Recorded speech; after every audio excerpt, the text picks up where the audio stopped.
Milagros, a coastal municipality in Masbate, derives its name from the Spanish word milagro, meaning miracle, founded by early settlers known for their peace-loving nature and conversion to Christianity.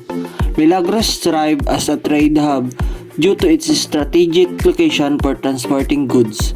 Coastal communities like Milagros often face threats from marauding Moro bandits who terrorize and pillage victimized communities.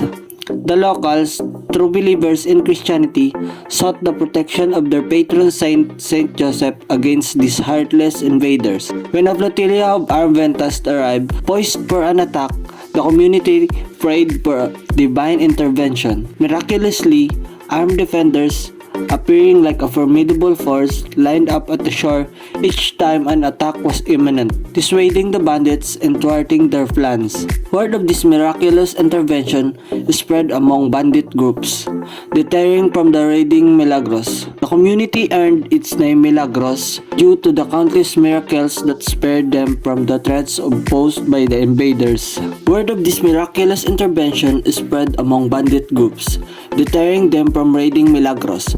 The community earned its name Milagros due to the countless miracles that spared them from the threats posed by invaders. Milagros is experiencing a strong growth and is on track to become a thriving community. It continues to enhance roads, schools, healthcare, and the economy. Investments in transportation improve accessibility, creating more job opportunities. Improved education and healthcare contribute to residents' well-being. The agriculture sector and tourism are on the rise, boosting the local economy and job market. Currently, Milagros prioritizes environmental sustainability and maintains transparent governance for efficient public services. Milagros is one of the original municipalities of Masbate since its creation as a new province by virtue of Philippine Commission Act No. 105 enacted on March 18, 1901. It is the mother municipality of Cauayan, Balod, and Mandaon until their creation under Executive Order 244. Milagros is politically subdivided into 27 barangays with one island barangay and one island sitio. It is located at the southern part of the Masbate Island, duplicating boomerang shape of the island. It is bounded out by the north of Mubo, Balino, Masbate City, and Mobo. Northeast by Uson North, west by Aroroy, Mandaon, and Balod. On the east by the municipality of Cauayan, and to the south by Asid Gulf. It is the largest municipality of the province with an area of 56,540 hectares. It has an estimated population of 57,000 people. Heart of Jesus. The heart of Jesus is a poisonous leafy plant. Its paper thin, heart-shaped leaves lend the plant its common nickname, along with names like angel wings and elephant ear. Lapay bird or Rufous night heron, found in Australia, Southeast Asia, and the Indian subcontinent. It is a medium-sized heron with distinctive reddish-brown plumage, particularly pronounced during breeding. It has a short neck, stout body, and red eyes. Primarily nocturnal, it feeds on fish, insects, and small aquatic creatures, and during the day, it roasts in trees near water. Milagros is primarily an agricultural town where rice, fish, seaweeds, coconut, and root crops are the main products. The town of Milagros is rich in mineral resources such as manganese, gold, copper, silver, and white clay.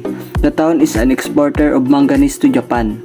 Dried pusit is a savory and chewy seafood delicacy made by sun-drying cleaned and often salted squid, commonly featured in Asian cuisines for its rich umami flavor and versatility in culinary application. It is one of the most famous foods in our town, along with many other seafoods like dried fish, crabs, and lobster. We Milagreños uses a couple of dialects which are Waray, Hiligaynon, and Bicol or Bicolano. We called it Minasbate. The Pagdangan Festival in Milagros, Masbate celebrates Saint Joseph, the town's patron saint, fostering a spiritual bond among residents, derived from the word pangingisda or in English, fishing. The festival highlights the town's fishing heritage through religious processions, music, dance, and cultural performances.